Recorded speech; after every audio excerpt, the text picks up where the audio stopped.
Phone radiation is harmful, but few want to believe it. Concerned about laptop radiation? Well, you should be. Cell phones do seem to have some mysterious effect on the brain. Guys, I had no idea that I'd been exposed to this unseen radiation, EMR, without even realizing it. So I've got to find out some more information, and I've got to find somebody who knows what they're talking about. Firstly, thank you for taking time out of your busy schedule to see me today. You're welcome. I'm actually here to ask you some questions about EMR. Sure, let me share with you some information. So when we look into electromagnetic radiation, we need to understand there's so many components to it. The first thing we need to see is, of course, the ionizing radiation, which we refer to like nuclear exposure, space exposure, where these kind of ionizing radiation can be dangerous. Even also the usage of like X-ray.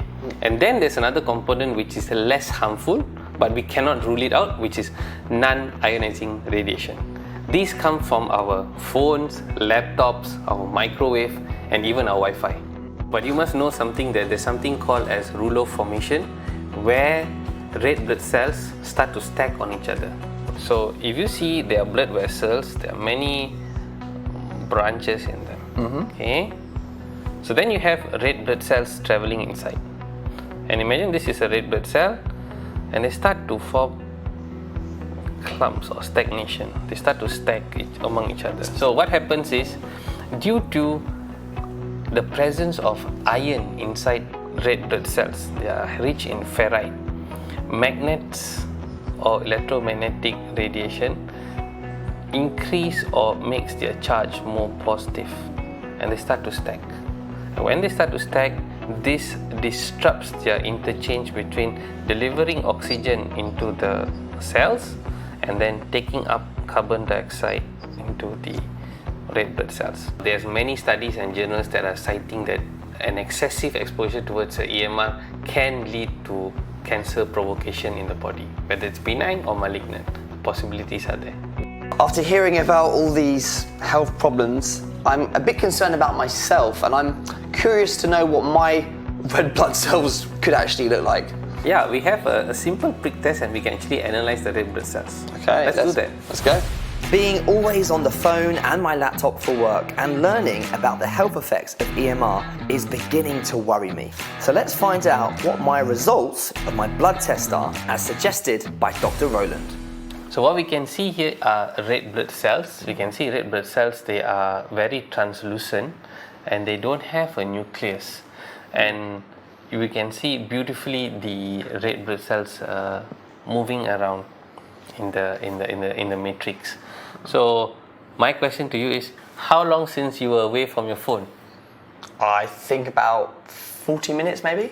That seems not your kind of reality. Oh no, I'm on my phone all the time. Okay, so what we can do is, you get on your phone for maybe close to about half an hour, holding it, and then we'll check again and see how does the capillary blood look like. It looked like my first blood test result was clean, with no signs of blood clotting or blood clumps.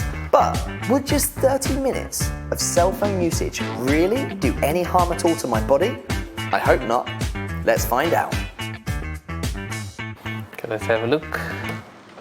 So you can see all the cells now being stacked. See, all of them are, you cannot see those loose cells. You can see most of the cells now all stacked. Clumped up together, right? Exactly. Just look at that. The big message is always to try to reduce our exposure. It's almost impossible not to use, but try to be a bit more cautious in the usage. So the thing is, I know you say it's better to reduce. It's impossible for somebody like me, and I'm sure there's lots of people out there that also need to be holding their phones. So is there anything I can do? This is the device that can actually help harmonize your electromagnetic frequency wave. And you want to see how it works? Sure. Come. See how much of exposure is going. Can you see the exposure to your phone? Yeah. It's high, right? Yeah. You can see the laptop and all still are having a lot of exposure. So I'm going to turn this on. Wow. No exposure. It's 0. Yeah, exactly. With the environment harmonizer turned on beside me, Dr. Roland and I proceeded to do a third blood test to see just how well this technology supposedly suppresses EMR. Okay, so this looks completely different to the last test, doesn't it? Yep. Clearly looks different, lesser rule of formation.